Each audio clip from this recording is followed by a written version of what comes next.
why I get so excited about this, especially at this point in time, is social media technologies are empowering, enabling, and really demanding greater servant leadership. And we'll talk about that today. We'll get into some of those principles. But the best part about this is we're seeing the success. We're seeing more great leaders emerge in social media. Following these social media leaders, we'll see some examples. I'm going to go through several examples today. And they're in all kinds of different fields. So whether you're a teacher, or you're in business, or in agriculture, it doesn't matter what field you're in. You'll see examples. There will be different examples throughout here. And social media will enable you and give you the ability to be a greater leader. What hasn't changed is the principles of leadership. Great leadership is still great leadership any way you do it. The technology is just enabling and empowering and really demanding greater leadership. So, before we get started though, I do want to talk about what this presentation is not. Because I'm big on servant leadership, it is not going to be about ego stroking. It's not going to be about you, actually. It's not going to be about how you can get a greater title or how you can earn more money. It's not going to be about empowering and making you look more effective. It's going to be about empowering and leading your stakeholders. Now, stakeholders is kind of a big term, so I'm going to talk about that real quickly here. I like to use the term stakeholders to describe your constituents, those people you serve. So it might be your customers, it might be your students, it might be your students' teachers, it could be, if you're in business, it could be your investors, your fundraisers, your donors. Anybody you serve with your leadership is a stakeholder. So as I use that term stakeholder a lot today, just know that's what I'm referring to. So this presentation is not about you, it's about your stakeholders and how you can be a better leader for your stakeholders. So if you're here because you want to learn how to get more money or a bigger title or look more famous, feel free to do something else because this presentation is not going to be for you. But if you're here about how you can serve your stakeholders and be a better leader, then welcome. So I'm glad to see I haven't seen too many people become distracted yet, so I guess you're still interested. What I do want to do is get to know a little bit about you as an individual, you as team members here in this group, and your level of awareness and use of social media. So I'm going to take a quick poll. Can I see how many of you have a Facebook profile? Obvious one, right? Great. Pretty much everybody, that's what I'd expect. Probably the next most popular, LinkedIn. How many of you have a LinkedIn profile? Okay, well, we really dropped off a bit there. Okay, good. Getting a little bit more detailed, how many of you have Twitter accounts? Good. A handful of you. And let's see what else. YouTube. Any of you are uploading videos on YouTube? Sure. Great. Great. Some media folks in the audience. All right. Now, how about any of you that feel just overwhelmed by social media? I feel like it's a little too much. Can you raise your hands? Okay. Yeah. There's some of you who are really getting passionate about that. On my way out here, I picked up a copy of the latest Fast Company, and I like the way they wrote this. They summarized in an article on social media. They said, today the platforms you need to be on change every few weeks. Facebook groups are out and pages are in. No pages are out and subscriptions are in. Tumblr is the new black and email is actually the best social network. Tom from MySpace has returned on Facebook. And what on earth is our Pinterest strategy? Oh, you don't have one? Congratulations, you just unlocked the irrelevant business person badge on Foursquare. I think that kind of summarizes the way those of you feel overwhelmed on. And by the way, for any of you who are wondering, I'm now officially the mayor of Heritage University on Foursquare. So I logged in this morning and a whole 2 days, so definitely not a lot of Foursquare users in the audience, I'm guessing. But, if you're feeling a little overwhelmed, it's okay. Just stop, take a deep breath. It's okay. It's okay to feel overwhelmed when you're in a revolution. And we are in a revolution. Make no doubt about it. As social media emerges, there's a greater demand for great leaders, for greater servant leaders. And that's creating a revolution. And I'm going to compare and contrast the social media revolution with another greater revolution, the American Revolution, to show those principles we talked about earlier. But before we continue, I want to see one last show of hands. How many of you are sure? You guys remember this commercial? Are sure. Do you remember that ad? From the 80s, raise your hand if you're sure. I still love this because it's so catchy, and this is one of the things that's about social media, right? It can be so catchy the way some quick slogan or something you put out there can be so quick to catch on. Every time I see the Statue of Liberty now, I still think of your deodorant. How does somebody convince you to always connect in your mind the Statue of Liberty with a deodorant? Anyhow, I love that. Now, one of the great leaders I mentioned earlier that is emerging in this social media realm is Seth Godin. Seth Godin speaks of tribes. Now, here in the Yakama Nation, I'm sure that there is a much deeper, much more meaningful definition of tribes. But what I did when I would bring this out for is because Seth says, you don't have to have a designated title to be a leader. Because of the social media technologies available today, you can connect with anyone, anywhere, anytime who has a passion for what you believe in. So you can be a leader anywhere, anytime, any place for whatever you are passionate about. He says those people who have the similar passions to you are your tribe. And he says it's tribes that are going to change the world, not money, not factories. Finally, we have this opportunity where just because you have the money and the power doesn't mean that you will win. Doesn't mean that you are going to be the most effective leader. You can leverage social media technology to influence those with the same passion you have anywhere. So I like this framing. As I go through this discussion today, you'll hear me reference tribes a couple of times. And what I mean by tribes in this case is that one thing. That one thing that you are passionate about. What is it that you want to change the world with? We heard Corinne talk a lot about yesterday about how you have to stand up and how you have to be willing to stand up for what you believe in. Steve did the same thing later on. You have to be willing to face that adversity, right? What is it that you are willing to face your adversity for? That's your tribe. What are you passionate about? It might not be what you do for a day job. It might not be what you're here to study for. Or more importantly and more likely, it's probably one aspect of it, right? It may be gang intervention, like Steve talked about. It may be a particular form of farming or agriculture. It may be something in the education field.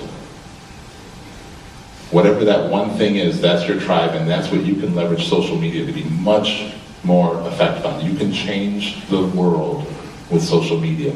We're seeing it happen. One quick example, I've got several, but one quick example, Kleenex, the great paper tissue company, right? Kleenex is now known, any tissue is now known as a Kleenex, right? That's how powerful they are.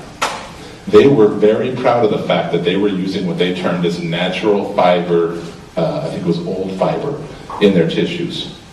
They actually broadcast on their boxes that they were using this old natural fiber in their tissues because it supposedly made a softer tissue. And you know what that actually meant? That actually meant they were destroying century-old, old-growth, natural forests. So these weren't, farming fields. They weren't raised trees just for this purpose. They were destroying trees that were centuries and centuries old in North America. As you can imagine, Greenpeace didn't like this very much. The fact that Kleenex was actually bolstering this. So Greenpeace sort of sabotaged a social media mission that Kleenex did. Kleenex set up couches in the middle of Times Square, New York City, and said, let it out. They grabbed people off the street, put them on the couch with a box of tissues, and said, let it out. Tell us what you're sad about. Tell us what really moves you. And they were trying to get people to start crying. So this whole social media campaign, they said, let it out, And they were capturing people on the street. Well, Greenpeace got wind of it, and they sort of sabotaged it. They put plants in there. And so the people sat down on the couches and they started saying, I miss my family members who are so far away. They started hearing, you could see the director leaning in, the camera's getting really close, and they're getting really excited. This is going to be a good one. And then all of a sudden they say, but what really makes me angry is when Kleenex starts cutting down old growth trees and being so proud about it. And of course you saw them draw back, and oh no. And Greenpeace had their own cameras there, so there's a YouTube campaign on this. And it worked. They basically took the social media campaign that Kleenex planned, turned it around on them, and as a result, Kleenex changed their practices. They're no longer doing the clear cutting of those old growth trees. So you can see social media can change the world. It doesn't matter if you have the power, the money, it doesn't matter. What matters is what people care about, and you can be a better leader with your tribe and your stakeholders. But maybe you don't need to care, right? maybe even though there's all this opportunity, you don't need to worry about it. There's a lot of naysayers out there about social media. There's a lot of people who say, it's just a fad. You know, I know that there's a lot of people talking about it, but this is going to pass. The favorite term in business is there's no ROI, return on investment. Whatever money you invest in social media, you're not going to get it back. And that just cracks me up, because you think of traditional marketing messages, you know, like TV broadcasts, billboards, you've never been able to track your return on investment in those fields like you can track the return on investment in social media. But maybe you don't need to care, right? Maybe you don't care that there's over 900 million users on Facebook. That is twice the size of the US. If it were a country, it would be the world's third largest country. 900 million. I'm sure it's just a fad though, right? I'm sure there's no return on investment from connecting with 900 million users. Maybe you don't care about the fact that people are willing to generate content completely for free because they're passionate about it, because they love their tribe, because they love their stakeholders. 2.25 million pages, that's what Wikipedia would be if you printed it out. All generated completely for free because people are advocates about what they believe. Just a fad. No ROI on that. And maybe you don't need to care because, you know, nobody really trusts what people are saying in social media. Nielsen, who's actually the classic marketing study organization of the old world marketing, did a study on trust, and they do this every year. And they discovered that 92% of people, and that number is rising, would rather listen to a complete stranger's opinion about a product than listen to what the paid marketers say. People aren't dumb, right? I mean, you out there and you use it. Would you trust what somebody says that they are paid to say about it? Or would you rather trust somebody who bought the product and tried it themselves? I don't know about you, but I'd rather trust the individual who's actually tried it and isn't paid to say something about it. But again, just a fad, ROI, nothing really there, right? So forget all the metrics for a minute. The real reason you should care is social media gives you the opportunity, and you have the passion. You can merge your passion with that opportunity to help change the world. So I've talked a lot about revolution term. I do think we are in a revolution. I do think the principles are the same. What I don't believe is that you need to change your leadership style. I do believe you need to leverage the technology more. So when I go through the American Revolution examples and the current revolution examples, there's one important point I want to make, and that is we can all learn from our failures, right? If you go out and visit my blog, modernservantleader.com, you'll find that 3 of the most popular posts there are where I kind of dump my heart out about some failures that I've had. My 3 greatest failures. I don't know if they're quite my greatest, but they're up there. Where I talk about where I have failed and the lessons I've learned from that, because I don't want somebody else to have to go through the same pain. So when we go through these today, know that I'm looking at point in time examples of these individuals. Many of these individuals we speak about will have great successes beyond those failures that we talk about. Don't mistake what I'm saying as though these are bad individuals. I'm grateful to them for the opportunity to learn from their mistakes and show them here. Okay? And I'll reiterate that a couple times as we go through. So, what are those principles? Well, I'm a big fan of acronyms. Some people think they're a little cheesy. It's the best way for me to remember, right?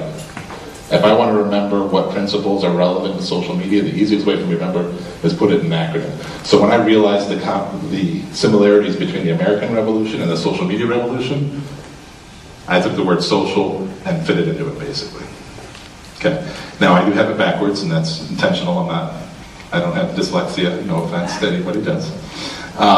I did it intentionally this way because listening comes first in social media. And if you talk to any social media experts, they'll pretty much tell you that. So, because listening comes first, I wanted to start with listening and then go through it in reverse order. Okay? So, listen basically means listening first, understanding your audience, understanding how people work in that social media field that you're in, particular network you're on. Then you have to be action-oriented. You can't just listen. You have to take action. And in social media, you have to be very quick, right? Integrity, if you don't practice integrity, people will know it very quickly. You have to connect. The size and the quality of your network is important in social media. Not just the size, but the quality as well. And we'll talk a little about that. Then you have to be open. You have to be transparent. What is your reasoning for different positions? And then last but not least, certainly you have to serve.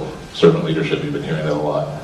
And we'll talk about it a little. I won't, because we're getting a lot of great information from a lot of great other speakers. I don't want to reinvent the wheel here. You guys are getting great content there, so we'll talk on that only briefly today.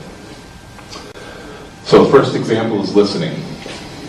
James Otis, the British politician on the left here, said no taxation without representation. Well, he actually said taxation without representation is tyranny, and that got turned into and evolved into no taxation without representation.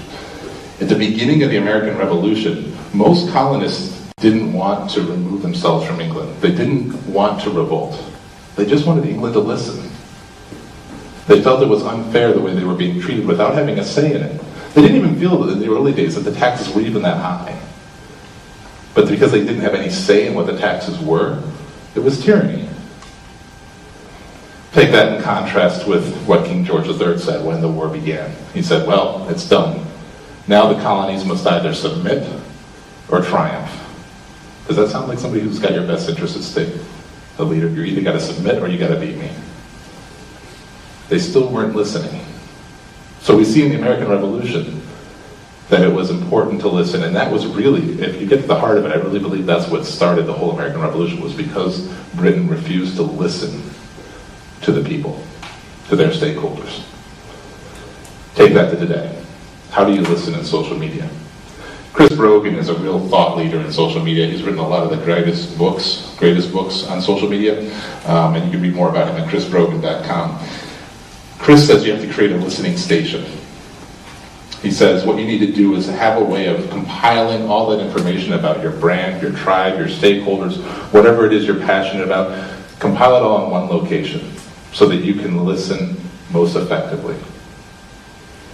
Unfortunately, Ketchum and Conagra Foods, Ketchum is a PR firm, public relations firm, and they were representing Marie Callender's brand food. They didn't do that. They didn't listen so effectively to their audience. What they did was they set up, and you can just sort of walk through it with me, they set up this great opportunity. They were really excited about this idea. They said, okay, we're going to invite some of the biggest foodies. If you don't know, a foodie is somebody who's passionate about food blogging. They often write about things like low sodium diets, quality food ingredients, low fat. They just talk about the particular types of food, or even just the top quality food, who are the best chefs, things like that. They said, we're going to invite all these foodies out to a fancy restaurant. We're going to set the scene. We're going to have people come out and join us, and they're going to bring a guest. It'll be candlelit, and we'll have a celebrity chef cook them this amazing meal.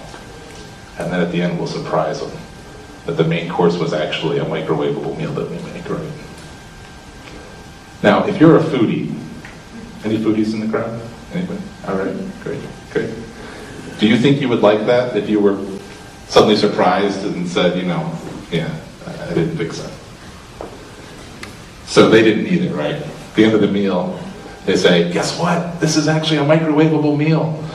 The foodies weren't happy about it. So you basically take in this group of individuals, this network that has thousands of network connections, specifically in the food sector, and you've angered them. What do you think they did? They wrote about it. They complained about it. They told all their network about Marie Callender's and how they mistreated them, and how they looked at things like, I think the low sodium was actually a specific example, because I think the lasagna was particularly high in sodium content or something. Anyhow, they didn't listen first. Now, if they had taken a specific segment of the bloggers, maybe mothers and fathers, single mothers and parents or something who need that convenience, probably would have gone a whole other way. And I think there were some in the group, but they were like a minority of the group. It wasn't a very large group. So as a result, it went very negatively because they didn't listen to their audience first. So how do you listen in social media? 3 quick options here. The top is Google Alerts. Google Alerts is totally free. You can sign up for it, and you can basically say, anytime this keyword is mentioned, let me know. Anytime Google indexes new content on this topic, let me know. I do mine for servant leadership and my last name. I happen to have a fairly unique last name, so it's pretty easy. And it is interesting because there's enough of us in the country that there's some that I don't know. And it seems as though Google has only been indexing bad things lately on some of my family members. So-and-so arrested, so-and-so did this, so we're getting a bad name, it seems. But it's good to know that, you know who the bad folks are in your family. I also use it for Whirlpool Corporation whenever somebody mentions one of our brands or our competitors. I actually wonder why I haven't gotten in trouble yet, because I also list a lot of curse words, so I know if somebody's really angry with one of our products, I know about it right away. But anyhow, the second, and so that's not real time, right? Google Alerts is not real time. It's as it indexes over time. It's like nightly, weekly, whatever. The second is more real time, and this is Hootsuite. There's also a similar product called TweetDeck. If you're not familiar with it, basically what it does is it's a similar approach. You take it and you tell it keywords you want it to follow, whether it's brand X, competitor Y, concept, whatever keywords you want it to mention. And then whenever somebody mentions those keywords in Twitter or Facebook or any of the social media, it streams it more or less real time. Let's say like every 5 minutes or so, it'll update. So what I do is I keep this up on my, I've got 2 monitors at work. I keep it up on the left screen, and whenever somebody starts mentioning something, if there's a whole lot of topics on it, a whole lot of people talking about it, I suddenly start noticing something scrolling on the left side of my screen because the stream is populating very quickly. And so I know, wait a minute, something's going on, somebody's talking about something I'm interested in. And I pop over and see what's going on. So that's for real time. And the last is Radiant 6. The first two are totally free, or at least have free options. They call it freemium, right? Free options with premium options you can pay for. The last is Radiant 6. This is a paid service, and it's much more corporate. It's for larger organizations. And it offers tools like analytics and content sharing. So if you see something you want to share with somebody, you can pass it along. And there are other versions, other providers besides Radiant 6. I'm not necessarily advocating Radiant 6, but it's a good one. Okay? You guys see the flow here? We're going American Revolution, social media revolution, and then some tools and techniques. I'll try and go a little bit more quickly though. Action-oriented, 1 if by land, 2 if by sea. Who hasn't heard that expression, right? It was 2 if by sea. So, Paul Revere and his crew said that they wanted to be action-oriented. And this is the way the American Revolution went, right? They said, as soon as we see those British troops moving, we need to alert the folks across the river in case we get arrested. We want to make sure this message gets out. We want to be fast and quick about it. So as soon as they determined the British troops were moving north across the sea, they put up 2 lanterns in the Old North Church to alert the backup riders on the other side of the river. They didn't sit down and write out a memo. They didn't sit down and say, here's the reasons why we think of this, and don't hold us legally responsible if we're wrong, and here's our privacy policy. No. They took action. They said immediately, boom, boom, boom, boom, go do it. And they were successful, right? The second is Lord Cornwallis. Early on in the American Revolution, Lord Cornwallis had Washington and his troops backed up against the Hudson River in New York. With 1 stroke, very early on, he could have ended the American Revolution by attacking that night. His men were tired. They'd been battling all day and hiking all day. And Cornwallis and some of his direct lieutenants said to him, we really should go get George Washington and his men tonight. Some of them, of course, argued no, saying we need to rest. Cornwallis said, and it's debated whether or not he actually said this, but regardless, his decision was not to attack him. But he is said to have said, we'll go bag the old fox in the morning, right? Well, what happened overnight was a heavy fog rolled in. Washington took advantage of it, left a couple of troops behind to keep fires burning, make it look like they were still there, while the rest of the army escaped over the Hudson River. In the morning, Cornwallis ran into an empty camp. Saved the American Revolution because he wasn't action-oriented enough at that moment. And he was a brilliant general, but in this case, he wasn't. Today, how do we use social media revolution? Cory Booker is the mayor of New Jersey, and picture this, it's winter of 2010, there's a blizzard that everybody's been talking about for days coming. One mayor in the East Coast, I forget which one, decided to go away to Florida for vacation. Other mayors are getting bashed as the blizzard compiles and puts more and more snow down. What does Cory Booker do? He grabs 2 items. His mobile phone, his smartphone, and his shovel. And he goes and hits the streets of Newark, New Jersey. And he listens to people who are saying, my street still isn't plowed. And he goes and directs plow crews out to it.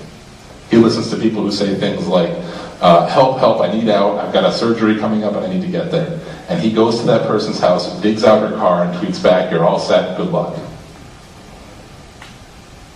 Now that's action-oriented, right? He even responded. There was one guy, I forget the username, but there was one guy who clearly was not a fan of him and tweeted, F you, Cory Booker. Now, most people wouldn't want to go meet that guy. They'd say, he's crazy, I'm gonna, you know. Cory Booker goes to his house, rings his doorbell, shakes his hand, and then shovels the sidewalk. The following tweet was from that guy was much more favorable, obviously. So, then you compare that with Kenneth Cole. Kenneth Cole is a great fashion designer, done many great things. He's actually very philanthropic oriented and done a lot of wonderful things. But he made one mistake as the Arab Spring was breaking out in Cairo, in Egypt, and there was a lot of riots and uprising. He did what's known as hashtag hijacking in Twitter. And that means basically because everybody's talking about Cairo in Egypt at the moment, he used that keyword in his tweet to try and get a lot of people to read it and read attention. So he wrote something along the lines of, word is that there's an uprising in Cairo, Egypt. We believe it's because they're anxious for our new fashion line coming out. Now, you can imagine the folks there weren't too happy about it, right? Later, Kenneth Cole responded with a sincere, heartfelt apology about it. And in that regard, he was actually a really good example of how to respond when you make a mistake. His problem was he wasn't action-oriented enough. He sent that tweet out, and it was about 6 hours later before that sincere, heartfelt apology came out. Now, 6 hours in the old world would be nothing, right? That's pretty quick. In social media time, what happened during the 6 hours? Somebody created another Twitter account called Kenneth Cole PR to make fun of him, and just came up with all kinds of horrific examples of why they might be using their media marketing in bad times. Other people picked up on it, including major news outlets like Huffington Post, New York Daily Times, CNBC. Within 6 hours, there was press everywhere about this terrible tweet by Kenneth Cole. You have to be fast in social media times. Now, you can't always be on top of it, especially if you're an individual and you don't have a whole team managing your social media. But what you can do is when you send something out that you think, maybe this isn't going to be taken quite the right way, then you need to be watching closely during that time and be ready to respond. And that was where he missed the boat of it. So how do you be action-oriented? This is the Super Bowl monitoring station, what you're looking at here. And basically, the monitoring station itself is just like the listening we talked about earlier. The key differentiator here between the action orientation and listening is they also train all of their monitors heavily.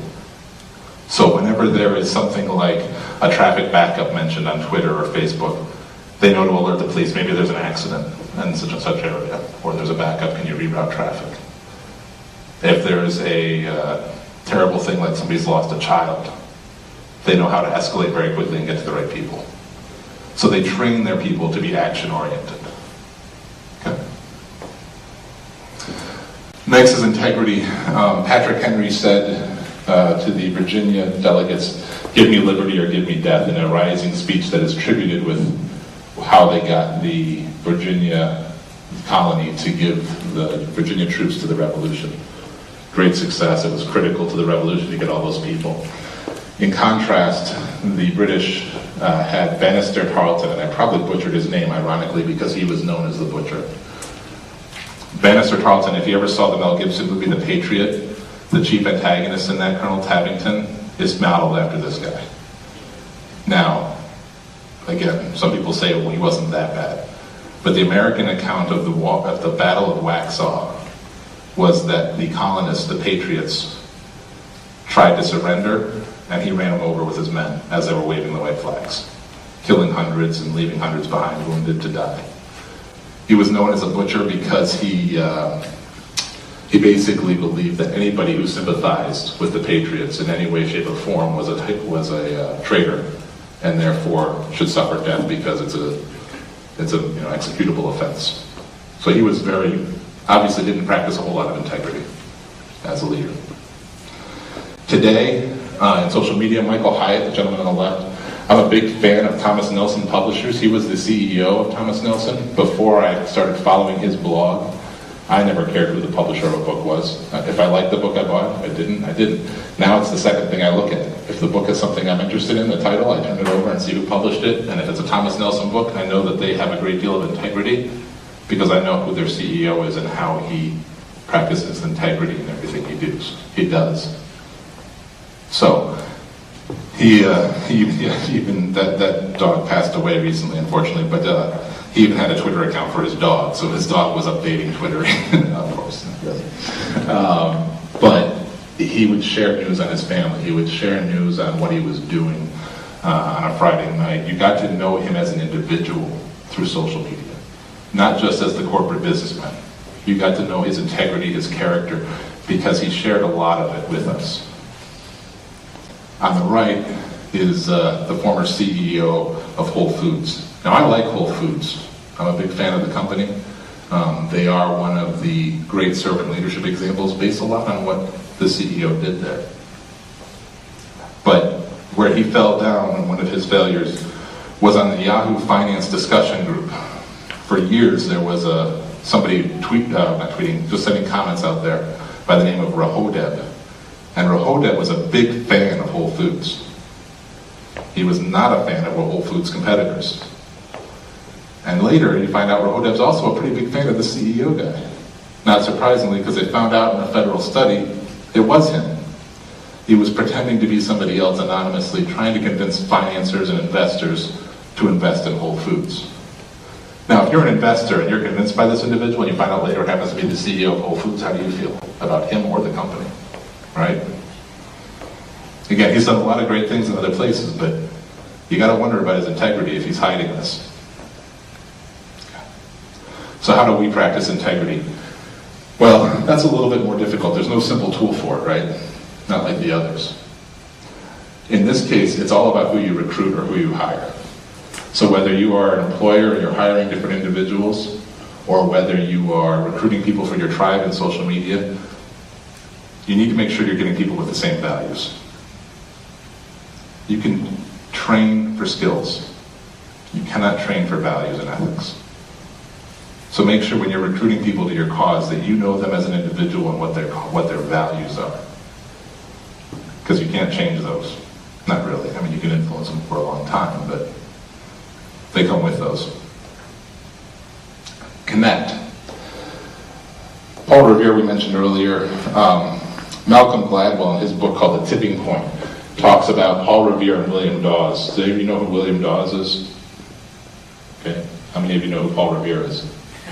Yeah, sorry about that. William Dawes took the same ride that night as Paul Revere, but he's a little less known. Malcolm Gladwell talks in his book, one of the reasons why that is because Paul Revere was a connector. Paul Revere was known for associating with many different social groups of the time. He didn't just associate with the middle class. He didn't just associate with one type of, professional business or social group. He didn't just go to one club or one bar. No, he spanned many different groups. As a result, while William Dawes rode south over the land route that night, he alerted far fewer people because they were all sort of in the same clique, the same network. Paul Revere was reaching out to more networks, more groups, and as a result, more people were alerted as those groups expanded their alerts to different groups. Had the British gone southerly across the land route that night, that morning, they would have faced a whole lot less resistance than the north route where Paul Revere went, because Paul Revere knew how to connect. On the British side of this equation, where they failed, or one of their challenges, I guess is probably a better way of putting it, they basically had to depend on what were known as loyalists in the time. The Patriots had a broad base of individuals who were revolutionaries, who were opposed to the British. The British had a smaller group of loyalists who tended to be the wealthy, and they had to support those loyalists as they went through the revolution. That number dwindled, obviously, as the British lost more and more, but they had to do things like take those loyalists with them wherever they went. That cost a lot of money, right? Because as soon as they abandoned a post, abandoned a city, they couldn't leave their loyalists behind because obviously the revolutionaries weren't going to be too happy with them. That cost a lot of money to take the family, their livestock, whatever, with them as they went everywhere. And how much is that like today, right? You can keep paying consumers, paying off consumers. You can keep paying off followers. You can keep paying people to basically pretend to like you, or to like you because you're giving them enough money, enough discounts, enough whatever financially. But if they are genuinely, authentically in love with your brand or your cause or your mission, like the revolutionaries, like the Patriots were, it's a whole lot less cost to maintain that network, to maintain that connection, right? Which brings us to some of the other examples today. Now, whatever your political affiliation, you can't deny the fact that Barack Obama changed the game in politics when it comes to social media, right? 5 million followers on Facebook during the election, 5.4 million people clicked I voted for Barack Obama. Again, I'm not saying anything about political affiliations, but he changed the game. He knew how to connect more effectively than any other politician before him on social media. Compare that with how a company, another PR firm, public relations company, called Brandlink Communications messed up with a blogger called the Bloggess, and that's the Bloggess at the top. Basically, this VP, well, Brandlink Communications was promoting the Kardashian sisters.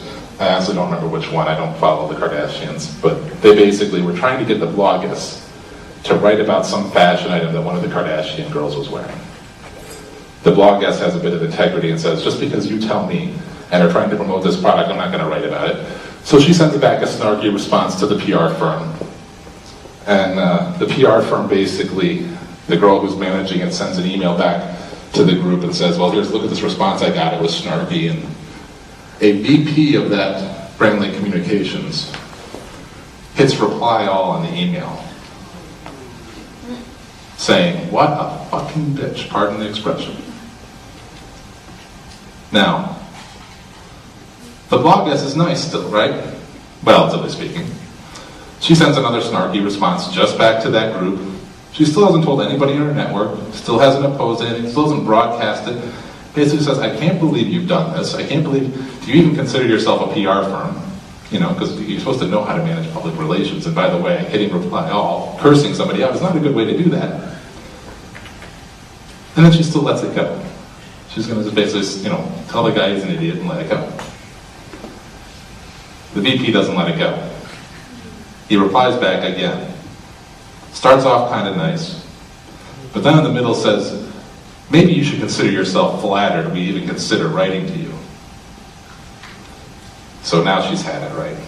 She says, I'll show you how flattered I am. And she sends a message out to her 164,000 followers about what this PR firm did. To which, of course, a large portion of those 164,000 reply all and copy and send tweets and posts and blog posts about this PR firm and their horrific treatment of bloggers.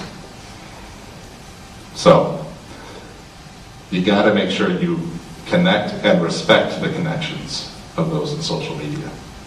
Brandlink Communications didn't, and it was a disaster. How do we connect using social media tools? Well, what you hear is actually a LinkedIn map of my network. The blue one there is my Whirlpool network, so those are people I know who are either worked for Whirlpool Corporation or did at one time. That's why it's probably one of the largest ones. It's more recent. I think it's the green one is Teach for America, where I worked in the past. And then in the upper orange, that's members of Alpha Kappa Psi, the National Professional Business Fraternity, for which I was in college and where they're at. And then the purple is, I believe, philanthropist.org. And then the orange and others, I can't even recall offhand, but smattering of friends and family in the middle. The key is to have this sort of concept in your head. Not that you have to necessarily use this tool, right? But when you're respecting and you're understanding the connections of individuals, back to, again, when you're recruiting and hiring, think of the connections they have, right? Not that you necessarily want a complete, the different network or map. It's fine to have some overlaps. But if you're hiring somebody who's been in all the same organizations you have all your life, their connections might be the same. They might not be able to reach into different networks. And that could be what you need. Maybe you want to deep dive in those networks. But if you're looking for somebody who's going to reach out to a broader base, then you want to consider that as a part of what you're looking for when you're recruiting and hiring. Yeah? Okay. Being open. This is all about transparency. The signers of the Declaration of Independence, all 56 of them, were obviously very open. Traitors were, again, to be punished with death. So if the American Revolution failed, they would all be executed if caught. They were very open about what they believed in. John Hancock, he actually, everybody thought that he signed it with this giant signature and said, I want to make sure King George can see it. In reality, it turns out he basically was just the first signer and didn't know how everybody else was signing it. But he still signed it big and bold, right? He was being very open, so we still give him credit for that. And then in the British side, William Howe and Henry Clinton were two military leaders in the American Revolution that were much more reserved in what they were talking about. They didn't necessarily share their plans with the rest of the British Army because they were more interested in their own personal motives. William Howe was ordered to go north up the Hudson River and support another attack to secure the Hudson River. He failed to do that. He kind of kept it, in that day and time communications weren't as clear as they are today, right? He could pretend he didn't get the order in time, he could do any kind of number of things. He instead wanted to take Philadelphia. There was much more glamour in it, right? He decided if he could take Philadelphia, he would look like this great military leader who reconquered Philadelphia, as opposed to just assisting another British leader and officer in their take on the Hudson River. As a result, the British lost control of the Hudson River, a critical supply chain. And then Henry Clinton was the leader for all British military actions in the States, or the colonies then, towards the end of the war. He preferred to run his operations out of New York.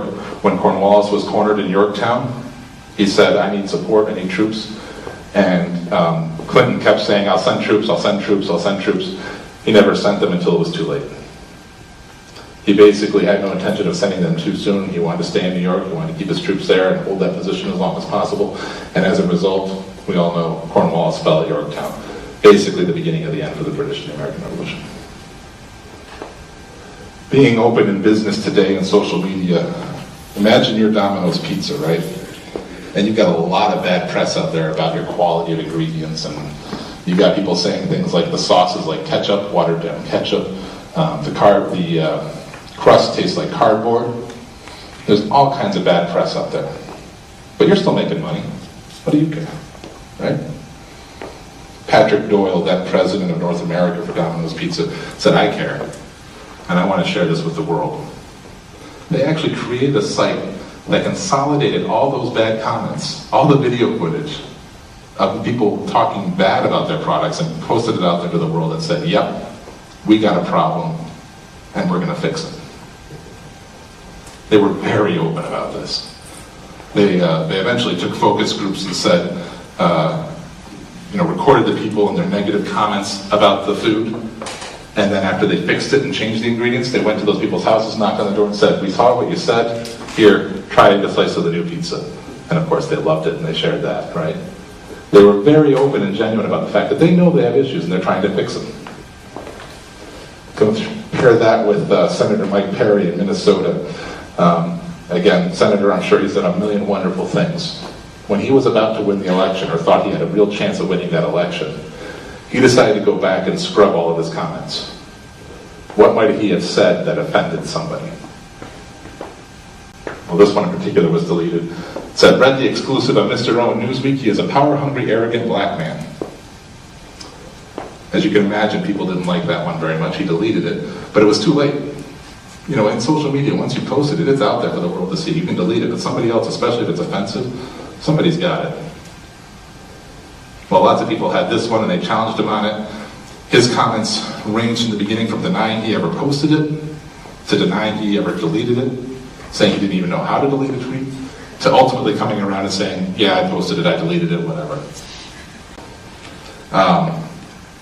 Obviously, that's not very open. And if I was one of his constituents, I would be concerned about whether or not he's going to be open in the future. You have to be open in the world of social media. Very transparent, because people will find out about you. It's just the reality. This is the new world we live in. Okay? Practicing that. I don't know if you can read the small font on this, but basically, culture matters when it comes to being open. Never before have you had to be as concerned about the culture in your organization. It's always been important, but you used to be able to mask it. You used to be able to have that firewall, that barrier up there that said, what we do inside nobody will see outside. That's no longer the case. Your friends, your employees, your stakeholders, they're all out there online, and they're all sharing information about this culture. So you need to be concerned about your culture. Most organizations start in social media with a single person who's responsible for that social media, and they're drinking from the fire hose, right? There's all this information coming, they can only handle so much. Then they go to a team-based approach, and they say, okay, we need more people to support this, and they get a team going. But ultimately, what you really want is a culture where you can entrust and empower the entire organization, your entire tribe, all of your stakeholders, to say and act the right way in social media. Because then you can be more proactive, more supportive. People are bigger advocates of your brand, of your strategy, of your approach, and they're more likely to share it. So you have to have the right culture. Okay, and then we come down to the last one, we come down to serve. Serving, we talk a lot about servant leadership. I want to give a couple of examples here. Obviously, the Americans, George Washington was a great example. Lafayette, who was a trusted right-hand advisor to Washington from France, is a little less known in America. But he actually gave up everything he had in France, left the country without even, he was, obviously a pretty high officer in the French military, didn't tell the king, didn't tell anybody when he left. On his own personal dime, traveled to America. America wasn't too happy with France at that particular moment. They didn't want to listen to him. He stood at the gates of the colonists gathering and said, I need you to hear me. They finally listened to him. He said, I want to work for free. I believe so much in what you're doing here in America that I want to work for free. I want to volunteer my time. The same thing George Washington said. He said, I'll work for free. I want to work for free. You just reimburse me for my expenses and that's it. So in America, you have people who are donating their time in large, life-risking roles. And then in Britain, when King George heard after the American Revolution, he asked an American there, what will Washington do? He's this greatly respected man. He's got more power in America than any man has ever had before, any person has ever had before. What will George Washington do now? And he assumed that he would become, what eventually would be president. He assumed he would take the reins or maybe lead through military power. But the Americans said, well, they say he's going to resign his post and go back to his farm, which is what Washington actually did first. And King George said, if he does that, he's the greatest man alive. Because nobody had ever seen that. Nobody had ever seen somebody take so much power and have so much control and authority and then just relinquish it. But that's exactly what George Washington did. He actually resigned his post, gave it back to the colonists and said, you know what, I've done my duty, I want to go back and be a simple farmer. It wasn't until months later, after the badgering of many, that he went back into politics and ultimately became the president. But there's a lot of recordings that say he really didn't even want to do that. Some people argue whether or not it was just a masterful plan on his part. But it certainly seemed as though, to those at the time, he was just genuinely interested in, he'd done his duty for the country, he wanted to leave it in the hands of others and turn it over. He was a servant leader. Okay. How do you translate that to today's examples? Tony Hsieh is the CEO of Zappos.com. I'm a big fan of Zappos.com. I got a chance to visit their offices. They have a servant leadership mentality. If you're looking for a great book on servant leadership in modern corporations, the book Delivering Happiness by Tony Hsieh is a fantastic one to read. Basically, they are constantly focused on how they serve their customers and their employees. First, in their customers, they offer free coaching advice to their employees. They offer free coaching to the employees. Now, this could be confidential if you want. It can be public if you want. And then they have a wall. They have a great staircase. They're actually transitioning buildings right now, and they're trying to figure out how they're going to move this. They have a wall on one of their staircases where people write on the wall their successes.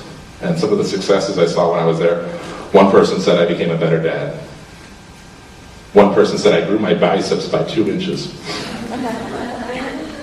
There's all kinds of great examples. Some were company focused, some were entirely personal focused, all over this wall on how their free coaching advice they have. They have a personal coach and trainer that they offer up to employees, and how people bettered their lives through the services offered by this employer. They also offer all kinds of things like free food.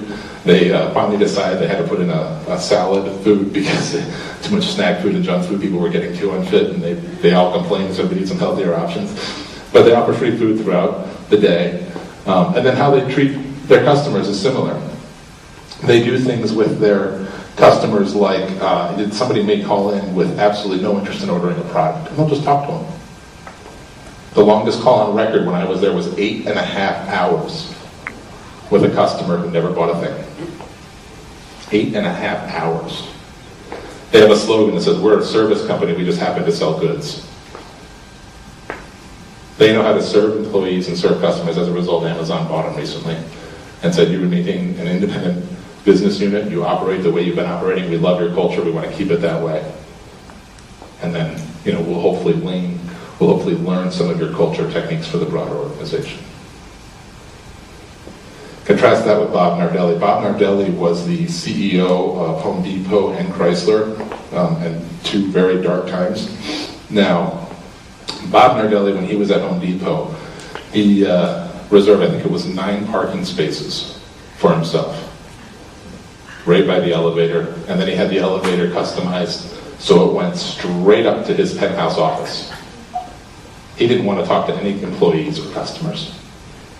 He wanted to have a straight shot. He could drive in, park in his spot, go straight up to his penthouse office and not speak to a soul. His model for Home Depot was to cut costs, of course, and what he did by doing that was he replaced a lot of the highly knowledgeable individuals on the work floor with a lot of experience to the lowest possible pay he could. And he also reduced the staffing numbers at each of the stores. So Home Depot, which had a model of customer service, of people coming in and getting all the advice and training that they needed, and he completely changed the model and said, no, we're going to be lowest cost possible. He stopped focusing on the end consumer and started focusing on contractors, and it paid off from a financial standpoint. Stock price rise for a while, right? So he'd say it was a success. Problem is, long term, that wasn't sustainable. And of course, I don't know if you know, but Home Depot's been facing a lot of challenges since then. He's no longer there, of course. But it definitely wasn't sustainable because here was the problem. He focused on one particular stakeholder group, the investors. He was so narrowly focused on them that he benefited them at the cost of all other stakeholders. So he served the stakeholders, the shareholders, the investors. He did not serve the rest of the organization. In fact, he served them at the cost of the rest of the organization.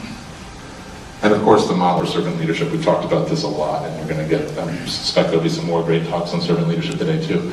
So I'm not going to cover this too much, but my blog, modernservantleader.com, has lots of material on it as well. Please feel free to visit it. We deal with it as basically the pyramid flipped on the top, right? And I argue that servant leadership is the only real form of leadership. Because if you're self-serving, you're not leading anybody, right? If you're serving others and you're leading others, then you're leading.